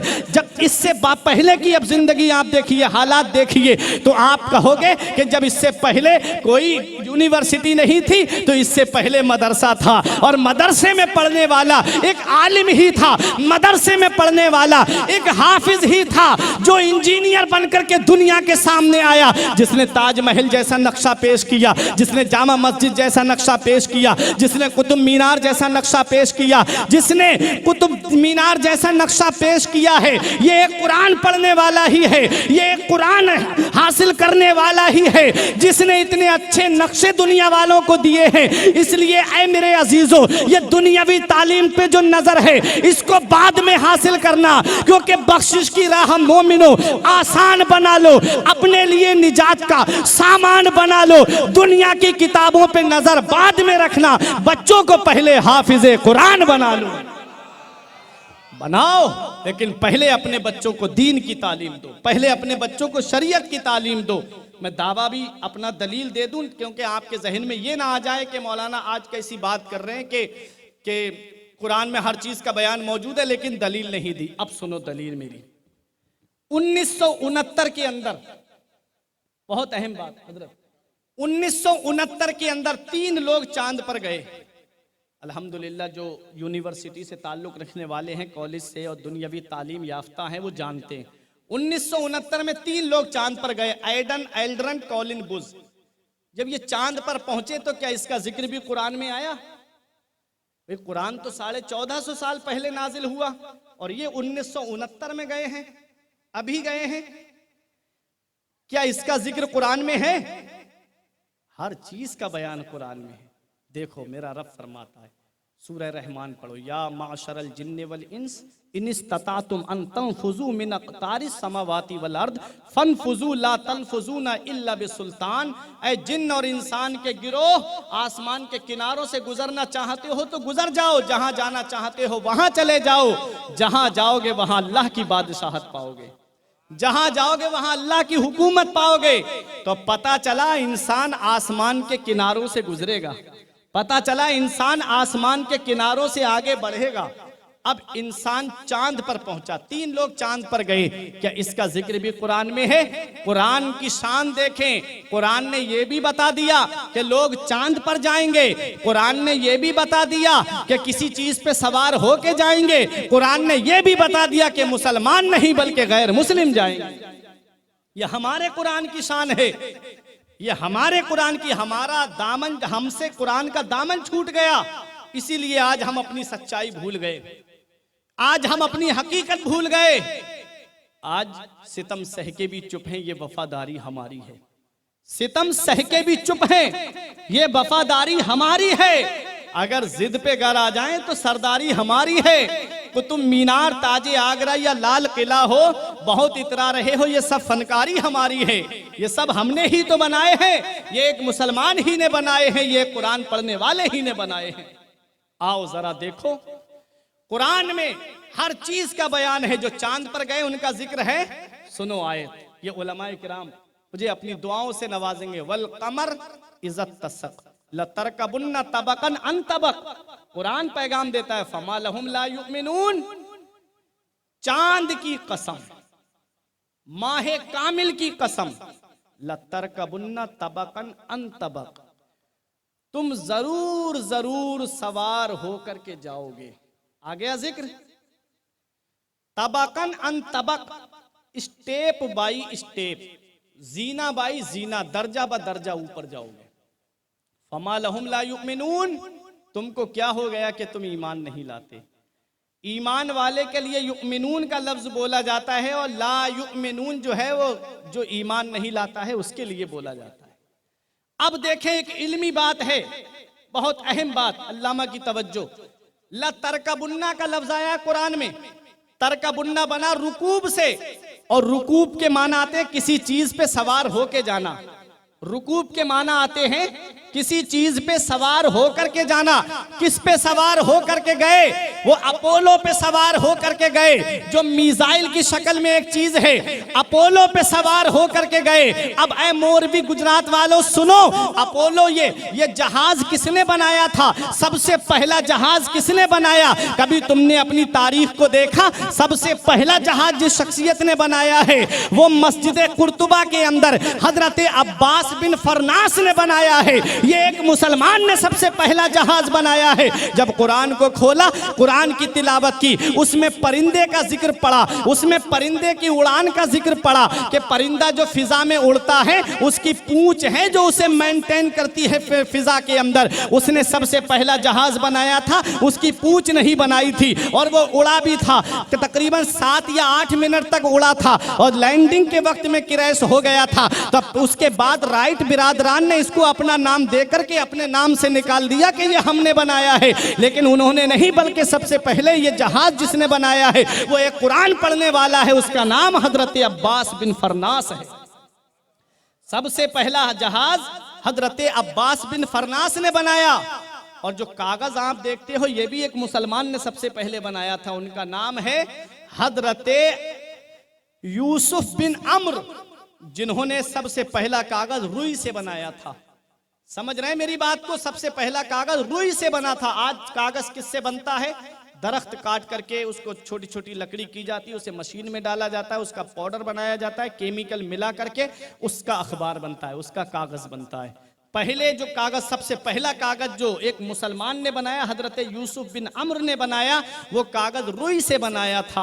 हजरात, तो अब कागज जब बनके तैयार हो गया तो अब एक अहम नुक्ता बयान कर दूं। कागज जब बनके तैयार हो गया तो उसके ऊपर क्या लिखा हुआ है? छोटा आ बड़ा आ लिखा हुआ है, ABCD लिखी हुई है। अभी मैं कल बैठा हुआ था, हाजी साहब के दोनों पोते मेरे पास आए और वही इंग्लिश की किताब लेकर के मेरे पास आए, और वो पढ़ रहे थे, मैं उनको देख रहा था। उस पर ABCD लिखा हुआ था। हजरात में सोच में पड़ गए। एक ये है किताब कि जब इसको पढ़ने के बाद में आगे बच्चे की तरक्की होती है, कोई इंजीनियर बनता है, कोई प्रोफेसर, कोई मास्टर, कोई डॉक्टर बन जाता है, और बनने के बाद वो आला घर में रहते हैं, आला बिल्डिंग में रहते हैं, और वो कागज का क्या होता है, वो अलमारी में रख दिया जाता है। भंगार वाला आया, बाप ने कागज उठाया, रद्दी समझ करके उसे बेच दिया जाता है, और भंगार वाले के हाथ में ले जा करके रद्दी बेचने वाले ने वो होटलों पे बेच दिया। उन्होंने अपने साइज में कागज को काटा, किसी पे समोसा रख के बेचा, किसी पे पकौड़ी रख के बेची, किसी पे ब्रेड पकौड़ा रख करके बेच दिया। वो कागज चला गया। अब खाने के बाद में कागज फेंक दिया गया। अहम बात बता रहा हूं, कागज फेंक दिया गया। अब कागज नाली में चला गया। जब कागज नाली में चला गया, जिससे पढ़ करके बेटा इतनी बड़ी पोस्ट पे पहुंचा, उसका हाल यह है कि वो नाली में पड़ा हुआ है और बनने वाला AC में बैठा हुआ है। सेम कागज है, सेम मशीन है, सेम बाइंडिंग है, लेकिन उस पर जो है छोटा बड़ा नहीं लिखा है, बल्कि उस पे बिस्मिल्लाहिर्रहमानिर्रहीम लिखा हुआ है। कोई आलिम फतवा नहीं देगा, कोई मुफ्ती फतवा नहीं देगा, कोई मुफक्किर फतवा नहीं देगा। मेरा रब हुक्म दे रहा है, ला यमस्सुहु इल्लल मुताहरून। इस कागज को जब तक वुजू ना हो हाथ भी मत लगाना। मैंने कागज से पूछा, एक कागज वो है जो नाली में पड़ा है, और एक कागज तू है जिसे बगैर वुजू के हाथ भी लगाने का हुक्म नहीं है। तो कागज का यही जवाब मिलता है, मेरे वजूद को मत देख, बल्कि लिखा हुआ देख। मेरे ऊपर कुरान लिखा हुआ है। अरे जब कागज पर कुरान लिख जाए तो कागज अजमत वाला हो जाए, तो जिस सीने में कुरान के 30 पारे महफूज हैं, उस हाफिज की अजमत का आलम क्या होगा, उस आलिम की अजमत का आलम क्या होगा। इसीलिए पैगाम है, बख्शिश की राह मोमिनो आसान बना लो, अपने लिए निजात का सामान बना लो। दुनिया की किताबों पे नजर बाद में रखना, बच्चों को पहले हाफिज कुरान बना लो। क्योंकि जब कागज अजमत वाला हो जाता है, तो जिस सीने में कुरान आ जाए वो सीना भी अजमत वाला हो जाता है। और जिस सीने में कुरान होता है, उस सीने को कब्र की मिट्टी गला नहीं सकती। हदीस पाक में है, नबी इरशाद फरमाते, मिशकात शरीफ की हदीस है कि कुरान को चमड़े के जुज़दान में लपेट के आग में डाल दिया जाए तो कुरान को आग नहीं जला सकती। अब मुझे बताओ, अगर कुरान सीने में नहीं है, कुरान की तालीम हमारे पास नहीं है, तो फिर हमारा अंजाम क्या होगा। कुरान जिस सीने में होता है, कुरान उस सीने की हिफाजत फरमाता है। अल्लाह कुरान में फरमाता है, हमने कुरान को नाजिल किया है और हम ही कुरान की हिफाजत फरमाने वाले हैं। अल्लाह कुरान की हिफाजत फरमाने वाला है, तो जब कुरान की हिफाजत अल्लाह फरमा रहा है, तो कुरान जिस जगह रहेगा उस जगह की भी अल्लाह हिफाजत फरमाएगा। हजरात, तो कुरान से अपना रिश्ता जोड़ो, दीनी तालीम से अपना रिश्ता जोड़ो। मैंने कहा था ना कि सबसे पहला हवाई जहाज एक मुसलमान ने, एक कुरान पढ़ने वाले ने बनाया। सबसे पहला कागज एक कुरान पढ़ने वाले ने बनाया। सबसे पहली घड़ी जो टाइम देखते हो, ये हजरत अब्बास बिन फरनास ने बनाई। इसे मस्जिद कुर्तुबा में नहीं लगाया, दमिश्क की जामा मस्जिद में लगाया। ये सबसे पहली घड़ी एक मुसलमान ने बनाई है, जिसको आज मेड इन जापान का नाम दिया जाता है। लेकिन नहीं, हकीकत यह है कि आज हम अपने असलाफ की तारीख को भूल गए। आज हम अपने अकाबिर की तारीख को भूल गए। हमने भुला दिया कि हमारे असलाफ ने क्या किया है। उनके नाम बदल करके, अपने नाम दाखिल करके आज मुसलमानों के सामने वही नजरिया पेश किया गया। आज हमने इतनी तालीम ही हासिल नहीं की, आज हमने अपना इतना इल्म ही हासिल नहीं किया कि हम इसकी सच्चाई का अंदाजा लगा सकें। तो अपना रिश्ता कुरान से जोड़ लो, अपना रिश्ता कुरान से मजबूत कर लो। उस्मान गनी पूरी रात कुरान की तिलावत किया करते थे, पूरी रात कुरान को पढ़ा करते थे, सीने से लगा के कुरान को रखते थे। आखिरी वक्त आया तो कुरान ने उस्मान गनी को नहीं छोड़ा। कुरान का फरमान, फसा यकफीकहुमुल्लाहु व हुवस समीउल अलीम, अल्लाह काफी है उनके लिए, अल्लाह सुनने वाला जानने वाला है। ये उस्मान गनी की शान थी कि उस्मान गनी रजी अल्लाह ताला अन्हु पूरी रात कुरान पढ़ा करते थे। हमको चाहिए कि हम अपने बच्चों को कुरान की तालीम दे, अपने बच्चों को दीन की तालीम दे, ताकि हमारा जनाजा जब उठे तो जायदाद की लड़ाई करते नजर ना आए, बल्कि सरहाने बैठ करके कुरान की तिलावत करते हुए नजर आए। अभी मैं कब्रिस्तान गया था फातिहा पढ़ने के लिए, तो मैंने देखा वहां पर कब्रिस्तान में कोई एक शख्स भी नहीं था जो आकर के अपने अजीज की कब्र पे कुरान की एक आयत ही पढ़ दे। कभी कभी बड़ा अफसोस होता है, सोच करके बड़ा दिल को तकलीफ पहुंचती है कि आज कुरान का इल्म अगर हमारे पास हो, आज हमारे पास में हर काम के लिए वक्त है, लेकिन वो कब्रिस्तान में लेटे हैं, उनके पास जाने के लिए हमारे पास वक्त नहीं। अब मैं एक हदीस सुनाता हूं आपको। मदीने वाले मुस्तफ़ा ने फरमाया, फल मैयतो फिल कब्र इल्ला कल गरीक़िल मुतगव्विस यंतज़िरूना दावतन तलहकुहु मिन अबिन औ उम्मिन औ अखिन औ सदीक़िन। नबी इरशाद फरमाते हैं, जो कब्रिस्तान में लेटे हैं वो दरिया में डूबने वाले की तरह हैं, वो समंदर में डूबने वाले की तरह हैं। जैसे कोई समंदर में डूब रहा हो, कोई इंतजार करता है मेरा बाप मुझे आके सहारा दे देता, मेरा भाई मुझे हाथ बढ़ा करके बाहर निकाल लेता, मेरा बेटा आके मुझे सहारा दे देता। वो कब्रिस्तान में जो लेटे हैं, कभी उनकी जिंदगी को याद कर लिया करो मेरे अजीजों। वो भी चलते फिरते थे, लेकिन आज वो कब्रिस्तान में लेटे हैं, वो इंतजार कर रहे हैं। हदीस पाक में है, फल मैयत फिल कब्र, मैयतें कब्रों में लेटी हुई इंतजार कर रही हैं। किसका इंतजार कर रही हैं? यंतज़िरूना दावतन, दुआ का इंतजार कर रही हैं। तलहकुहु मिन अबिन औ उम्मिन औ अखिन औ सदीक़िन, वो लेटे हुए इंतजार कर रहे हैं मेरा बेटा मेरे लिए कुरान पढ़ के ईसाले सवाब कर दे, मेरा भाई मेरे लिए ईसाले सवाब कर दे, मेरी बेटी मेरे लिए ईसाले सवाब कर दे, मेरा पड़ोसी मेरे लिए ईसाले सवाब कर दे, मेरा वो दोस्त जो मेरे बगैर खाना नहीं खाता था वो मेरे लिए ईसाले सवाब कर दे। मदीने वाले मुस्तफ़ा फरमाते, जब कोई घर वाला ईसाले सवाब करता है तो उसे दुनिया वमा फीहा से सबसे ज्यादा प्यारी चीज जो होती है वो ईसाले सवाब होता है। कभी कब्रिस्तान को देख लिया करो। हमने जान दे दे के तुझे आबाद किया है शहर खमूसा, हमने जान दे दे के तुझे आबाद किया है शहर खमूसा, लेकिन तेरे शहर की वीरानी नहीं जाती। कभी देख लिया करो, और कब्रों में लेटे हुए वो भी चलते फिरते थे, वो भी खाते पीते थे, जिनके बारे में तुम बगैर उनके लुकमा नहीं उठाते थे, आज वो कब्रिस्तान में तुम्हारे ईसाले सवाब का इंतजार कर रहे हैं। मुस्लिम बिन अम्र एक बुजुर्ग गुजरे हैं, वो कहते हैं मेरे पड़ोस में एक शख्स ऐसा था जो कब्र खोदने का काम करता था। कब्र खोदने का काम मुस्लिम बिन अम्र कहते हैं, मैंने सोचा लाओ ये कब्रिस्तान में रहते थे, कोई अजीब बात पूछ करके आऊं, कोई अजीब बात मुझे मिल जाएगी तो मैं उस पर अमल कर लूं, ताकि मैं मेरे दिल में भी खौफ खुदा और ज्यादा बढ़ जाए। कहते हैं मुस्लिम बिन अम्र मैं गया उसके पास, बुजुर्ग हो गए थे, बूढ़े हो गए थे। कहते मैंने सलाम किया, उन्होंने मेरे सलाम का जवाब दिया। उसके बाद कहते हैं मैंने उनसे ये कहा कि आपकी अक्सर उम्र कब्रिस्तान में गुजरी है, कोई अजीब बात मुझे बताइए, कोई नसीहत की बात मुझे बताइए। तो मुस्लिम बिन अम्र से वो बुजुर्ग कहते हैं तुम आज मुझसे एक बहुत राज की बात पूछते हो तो मैं बताता हूं। वो बात बता रहा हूं जिसने मुझे बदल दिया मुस्लिम बिन अम्र। मैं सीधे रास्ते पे आ गया उस दिन से।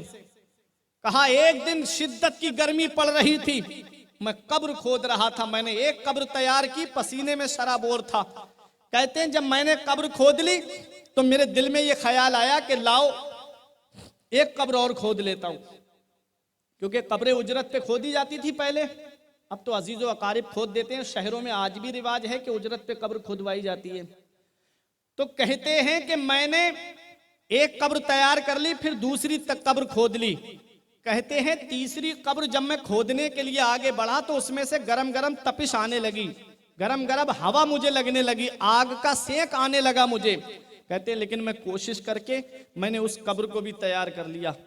कहते हैं अब मैं पेड़ के नीचे खड़ा हो गया ताकि थोड़ी हवा मुझे लग जाए और ये पसीना मेरा सूख जाए। कहते हैं मैंने देखा आसमान से दो लोग उतरे और एक जो पहले कब्र मैंने खोदी थी उसके सरहाने खड़े हो गए, एक सरहाने और एक पायती। तो सरहाने वाले ने पायती वाले से कहा लिख। उसने कहा क्या लिखूं? कहा इसकी कब्र को 40 हाथ लंबा और 40 हाथ चौड़ा दाएं बाएं आगे पीछे लिख दे।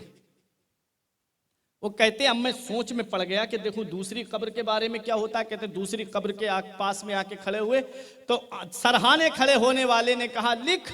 बोले क्या लिखूं? कहा कि जहां तक नजर जाए वहां तक इस कब्र को कुशादा लिख दे। बोले अब वो तीसरी कब्र कि जिसके अंदर से आग का सेंक आ रहा था, कहते मैंने सोचा कि लाओ देखूं इसके बारे में क्या होता है।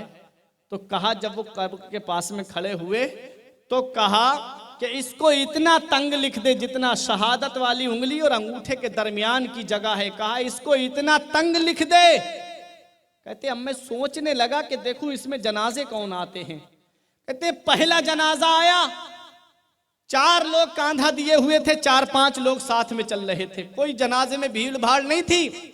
कहते हैं मैंने उनसे पूछा कि ये किसका जनाजा है। कहा ये हमारे मोहल्ले के सबसे गरीब आदमी का जनाजा है।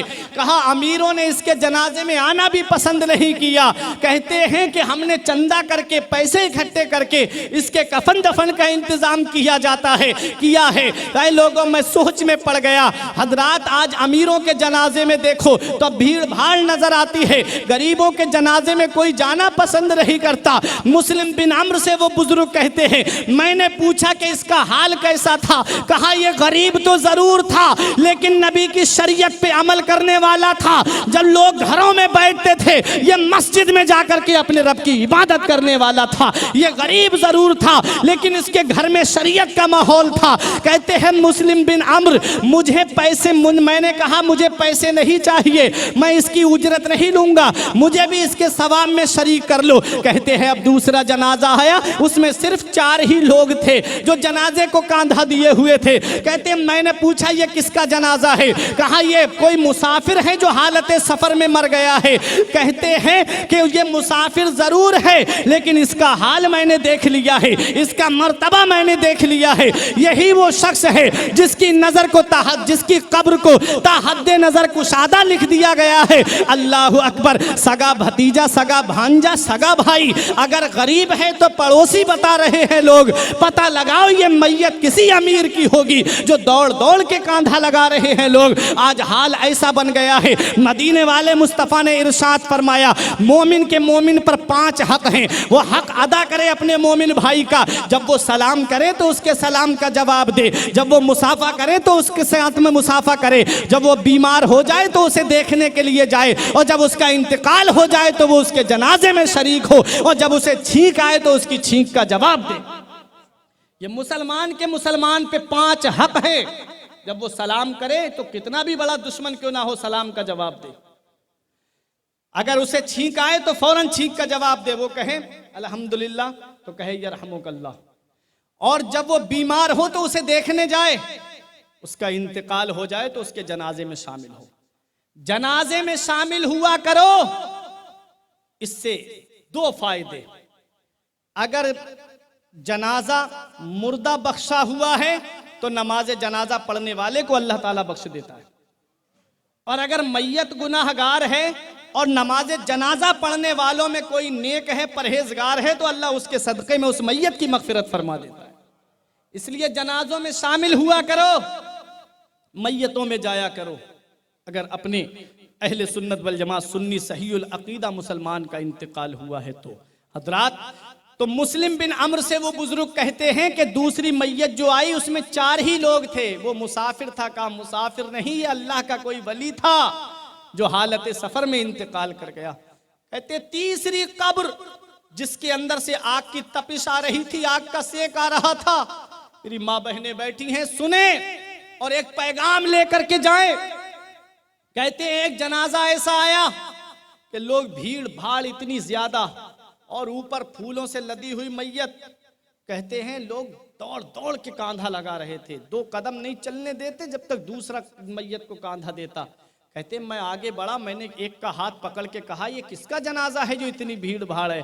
कहा कि ये शहर के सबसे बड़े अमीर की बीबी का इंतकाल हो गया है, ये उसका जनाजा जा रहा है। जो लोग दौड़ दौड़ के कांधा नहीं बल्कि ये उसको दिखाने के लिए आए हैं कि देख हम भी तेरी बीबी के जनाजे में आए हैं। सगा भतीजा, सगा भांजा, सगा भाई अगर गरीब है तो पड़ोसी बता रहे हैं लोग, पता लगाओ ये मैयत किसी अमीर की होगी जो दौड़ दौड़ के कांधा लगा रहे हैं लोग। वो कहते हैं मुस्लिम बिन अम्र, उस दिन से मेरी जिंदगी बदल गई। मैं समझ गया गया कि भीड़ भाड़ से कुछ नहीं, बल्कि कब्र के अंदर दौलत नहीं चलती है, पैसा नहीं चलता है, जमींदारी नहीं चलती है, सरदारी नहीं चलती है, जागीरदारी नहीं चलती है। ये कब्रिस्तान वो जगह है जहां पर जमींदारी नहीं चलती है, बल्कि मदीने वाले मुस्तफा की शरीयत चलती है। यहां पर अगर कुछ चलता है तो नबी की शरीयत चलती है। इसलिए ऐ मुस्लिम बिन अम्र, उस दिन से मुझे समझ में आ गया कि ये कब्रिस्तान वो जगह है जहां पर इंसाफ किया जाता है। अगर दुनिया में नबी की शरीयत पे अमल करते रहे हो तो कब्र में उसका सवाब तुम्हें मिलेगा, और दुनिया में नबी की शरीयत का तुमने मजाक उड़ाया है तो उसकी सजा कब्र के अंदर भुगतनी पड़ेगी। अंधेरा घर, अकेली जान, दम घुटता दिल उकताता, खुदा को याद कर प्यारे, वो साथ आने वाली है। पढ़ के तू कुरान को अब जमा कर ले कुछ सवाब, कब्र पर फिर कौन आए। फातिहा के वास्ते काम दोजक के किए, जन्नत का है उम्मीदवार, कसरे जन्नत तो बना है पारसा के वास्ते। मेरे अजीजों, उस कब्रिस्तान की तैयारी कर लो, एक दिन उसमें जाना है। जो औलाद दुनिया में तुम्हारे काम नहीं आती, जो आज दुनिया में तुम्हारा कहना नहीं मानती, जो मोबाइल में, फेसबुक पे, टीवी के सामने बैठी रहती है, तुम कैसे उम्मीद कर सकते हो कि वो कब्र पे जाकर के तुम्हारी कुरान पढ़ देगी। इसलिए पढ़ लो कुरान। ये दुनिया बहुत जल्द छूटने वाली है।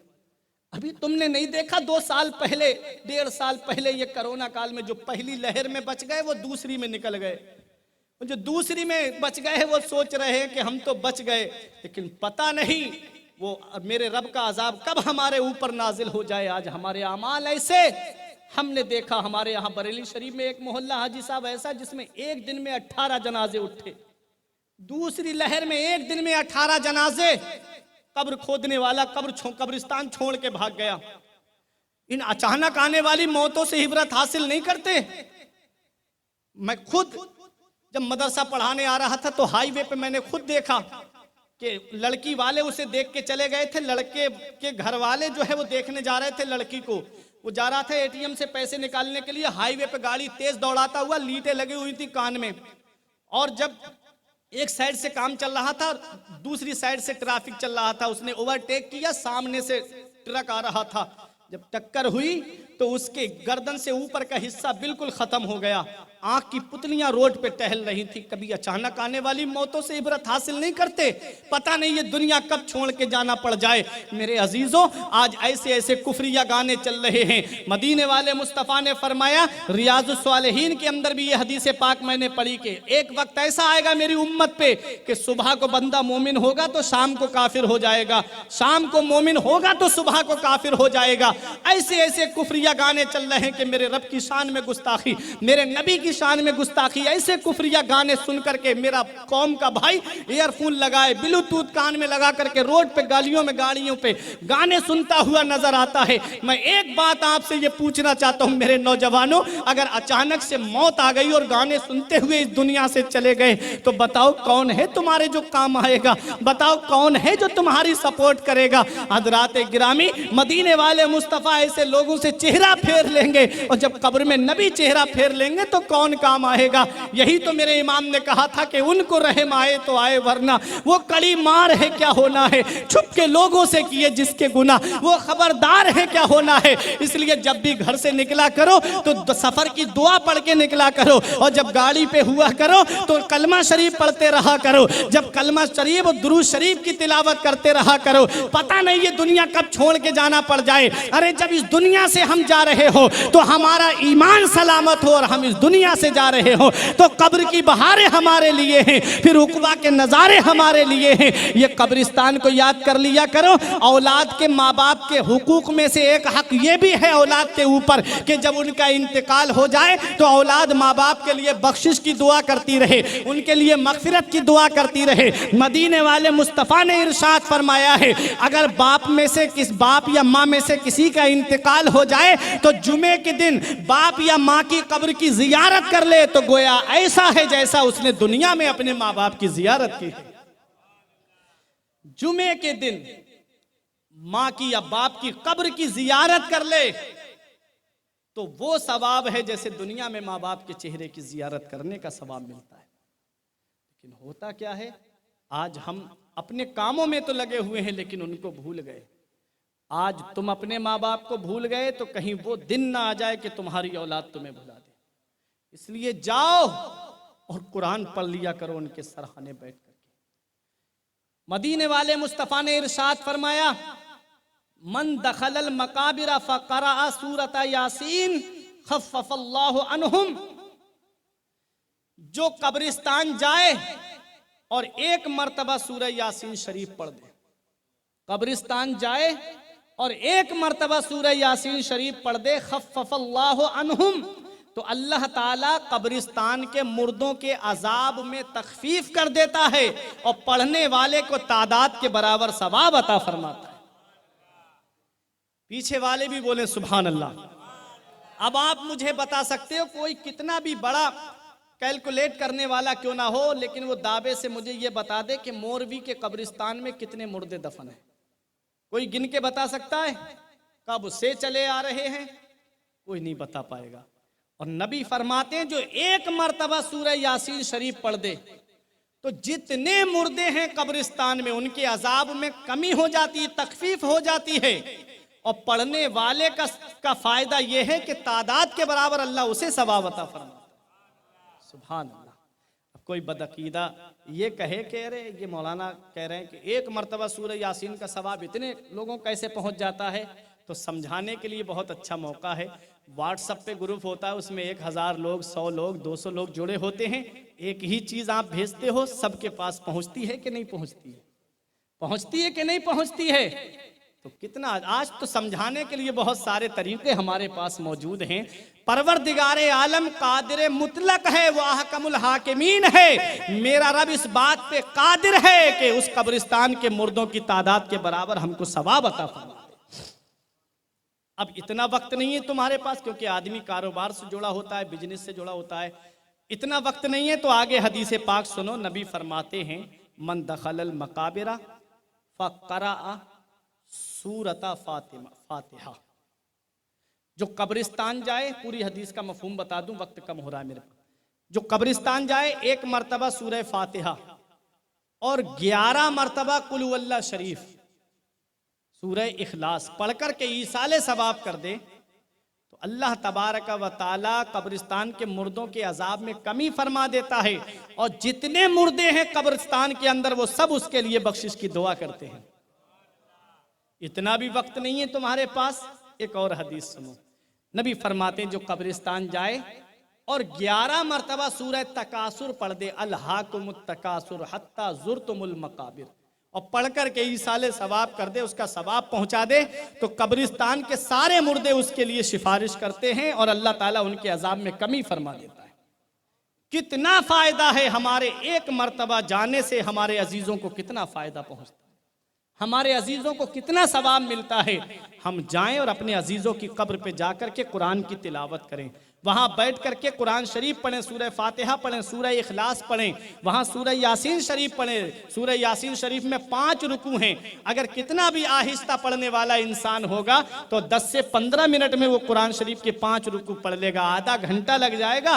वो बाप जिसने हमारे लिए इतनी बड़ी प्रॉपर्टी छोड़ दी, इतनी जायदाद छोड़ी, इतनी बड़ी बिल्डिंगों में हम रह रहे हैं, उनके जमे हुए कारोबार पे आज हम ऐश कर रहे हैं, हमारी औलाद ऐश कर रही है, क्या हम अपने बाप के लिए आधा घंटा नहीं दे सकते? क्या अपनी माँ के लिए जो पूरी रात हमारे सरहाने बैठ करके जागती रही, क्या हम उसके लिए आधा घंटा नहीं निकाल सकते? क्या हम उसके लिए कुरान पढ़ करके ईसाले सवाब नहीं कर सकते? याद रखो मेरे अजीजों, ये वालिदैन का हक है औलाद के ऊपर के अगर उनका इंतकाल हो जाए तो औलाद वालिदैन के लिए ईसाले सवाब करती रहे। तो ये एक पैगाम है। उस्मान गनी रजी अल्लाह ताला अन्हु जब भी कब्रिस्तान से गुजरते तो वहीं खड़े हो जाते और रोते, इतना रोते कि दाढ़ी आंसुओं से तर हो जाती। कब्रिस्तान की बात आई थी इसीलिए मैंने ये जिक्र किया था। इतना रोते कि आंसुओं से दाढ़ी भीग जाती, आंसू जमीन पे टपकने लगते। लोग कहते हैं आप तो अशराए मुबशरा में से हैं, आपको दुनिया में नबी ने जन्नत की खुशखबरी दी है, आपके लिए नबी ने फरमाया मेरा उस्मान जो भी करे उस पर कोई मुआखजा नहीं, आप तो जुन्नूरैन हैं, आप तो 2 नूर वाले हैं, आपने तो जन्नत को खरीद लिया है। हजरात उस्मान गनी से पूछने वाले कहते कि आप क्यों रोते हैं? तो वो कहते ये कब्र दुनिया की मंजिलों में सबसे आखिरी मंजिल है और आखिरत की मंजिलों में सबसे पहली मंजिल है। अगर इसी से इंसान पास हो गया तो आगे आसानी है, और अगर यही सवालों के जवाब में घिर गया, फंस गया, तो उसके लिए आगे बहुत सख्ती है। हमारे बुजुर्गों को देखो, हमारे अकाबिर को देखो, वो कब्र को याद करके रातों रात रोया करते थे। जिन्हें दुनिया में नबी ने जन्नत की बशारत दी, वो कब्र को याद करके रोते हैं। और हम कब्र की काली कोठरी को भूल गए, हमने कब्र को फरामोश कर दिया। हजरत उस्मान गनी कहते हैं ये कब्र आखिरत की मंजिलों में सबसे पहली मंजिल है। यहां से इंसान पास हो गया तो आगे आसानी है। ये हजरत उस्मान गनी की सीरत है। हमें सीरत से एक पैगाम लेके जाना चाहिए। क्या पैगाम मिला उस्मान गनी की सीरत से? कि हमें कुरान की तालीम हासिल करनी चाहिए, अपनी औलाद को कुरान की तालीम देनी चाहिए। और उस्मान गनी की सीरत से हमें ये मिला कि हमें शर्म हया का पैकर बन करके रहना चाहिए। उस्मान गनी की सीरत से हमें ये मिला कि कब्रिस्तान जाया करो और उस कब्रिस्तान जा करके कब्र वालों के लिए इसाले सवाब किया करो, अपने अजीजों के लिए सवाब किया करो, और वहां पहुंच करके याद किया करो कि ये कब्र है, एक दिन हमें इसके नीचे आना है और हमें वहां हर अपने आमाल का हिसाब देना है। इसलिए ऐ मेरे अजीजों, ये कब्रिस्तान जो है ये हमें याद दिलाते हैं कि एक दिन तुम्हें इसके अंदर आना है। तो जब इस कब्र के अंदर आओ तो अपना नामे आमाल मुकम्मल करके आना, अपने नामे आमाल में नेकियां जमा करके आना, ताकि कब्र जो है वो कीड़े मकोड़ों का घर जो है वो तुम्हारे लिए जन्नत का गहवारा बन जाए। अपने अजीजों के लिए इसाले सवाब किया करो, कुरान पढ़ करके उनके लिए इसाले सवाब किया करो। अपनी औलाद को तालीम दो कुरान की, मदरसों का रुख कराओ। अगर सुबह से बच्चे स्कूल जाते हैं, कॉलेज जाते हैं, तो दोपहर में जब पढ़ के आ जाते हैं तो 1 घंटा निकालो, इमाम साहब के पास भेजो, कहो कि मेरे बच्चे को कुरान की तालीम दो, मेरे बच्चे को कुरान सिखाओ। बच्चा जब कुरान सीख जाएगा, तालीम उसके पास में होगी, तो वो बच्चा जो है सरहाने खड़े होकर के तुम्हारे सूरह यासीन शरीफ पढ़ता नजर आएगा, सूरह मुल्क पढ़ता नजर आएगा। जब तालीम नहीं होगी तो छोटा सा रुमाल रख के एक तरफ खड़ा हो जाएगा। इसलिए ऐ मेरे अजीजों, मैंने उन लोगों का भी जायजा लिया है जिनके 3-3 बेटे और आला पोस्टों पे थे। वो सीना तान के चौराहे पे कहते थे मेरा बेटा एक इतने पैसे कमाता है, दूसरा इतने पैसे कमाता है। जब उसका इंतकाल हुआ तो उनको ये भी नहीं पता था कि कफन में कपड़े कितने दिए जाते हैं, उन्हें तो ये भी नहीं पता था कि कब्र कितनी खोदी जाती है, उन बेटों को तो ये भी नहीं पता था कि गुस्ल किस तरह से दिया जाता है। अब मुझे बताओ, वो जो नाश करता था, लाखों रुपये जिसकी तालीम पे खर्च किए, करोड़ों रुपये जिसकी तालीम पे खर्च किए, वो क्या काम आए? आज वो मैयत लेटी है चारपाही में, उसकी रूह पुकार पुकार के कह रही है जालिम, काश मैंने तुझे दुनियावी तालीम ना दे करके मदीने वाले मुस्तफ़ा की शरीयत दी होती, कुरान की मैंने तालीम दी होती, तो तू मेरे आगे खड़े होकर के, तू मेरे जनाजे के पास में खड़े होकर के मेरी नमाज जनाजा पढ़ता हुआ नजर आता। हजरात, तो पता चला दीनी तालीम से जोड़ो अपने बच्चों को, उसके बाद में कॉलेज में भेजो, यूनिवर्सिटी में भेजो। जब दीनी तालीम होगी तो वो औलाद तुम्हारे लिए कुरान पढ़ती नजर आएगी। ये पैगाम मिला उस्मान गनी की सीरत से कि रिश्ता कुरान से मजबूत कर लो। नबी फरमाते तुम कुरान को मत छोड़ो, कुरान तुम्हें नहीं छोड़ेगा।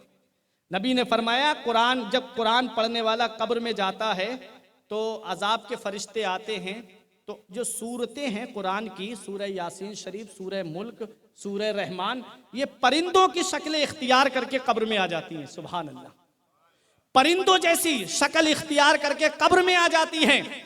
नबी ने फरमाया अगर पैरों की तरफ से अजाब देने के फरिश्ते आगे बढ़ते हैं तो सूरह रहमान कहती है इसे अजाब नहीं हो सकता, ये मेरी तिलावत करता था। अगर सर की तरफ से आते हैं सूरह यासीन शरीफ कहती है नहीं, इसको अजाब नहीं हो सकता, ये मेरी तिलावत करता था। कुरान की सूरतें परिंदों की शक्ल इख्तियार करके कब्र में आ जाती है। ये उसी की तो कब्र में आएंगी जो कुरान की तिलावत करने वाला है, ये उसी की तो कब्र में आएंगी जिसका रिश्ता कुरान से मजबूत है। इसलिए अपना रिश्ता कुरान से मजबूत कर लो, क्योंकि कुरान की तिलावत जब करोगे, मौला अली शेर खुदा ने फरमाया मेरा दिल चाहता है मैं रब से बातें करूं तो नमाज पढ़ता हूं, और जब दिल चाहता है मेरा रब मुझसे बातें करे तो मैं कुरान पढ़ने लगता हूं।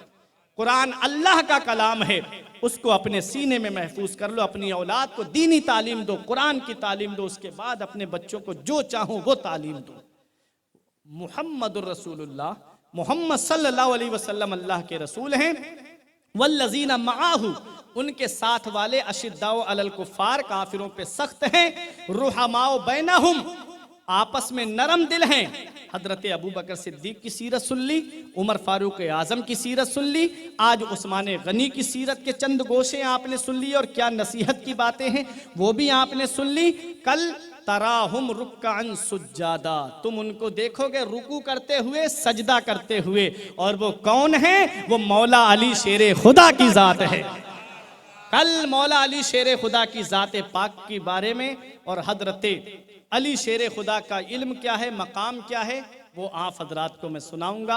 दुआ है परवरदिगार आलम मेरे कुछ अर्ज करने में सब कते लिसानी की वजह से या बतकाज़ा बशरियत कोई गलती हो गई हो तो मौला मुझे माफ़ फरमाए। अस्तगफिरुल्लाह रब्बी मिन कुल्ले ज़ंबियों व अतूबु इलैहि। मिल के कलमा तैयब पढ़ें, ला इलाहा इल्लल्लाहु मुहम्मदुर रसूलुल्लाह सल्लल्लाहु ताला अलैहि वसल्लम। अस्तगफिरुल्लाह रब्बी मिन कुल्ले ज़ंबियों व अतूबु इलैहि। अस्सलामु अलैकुम व रहमतुल्लाह।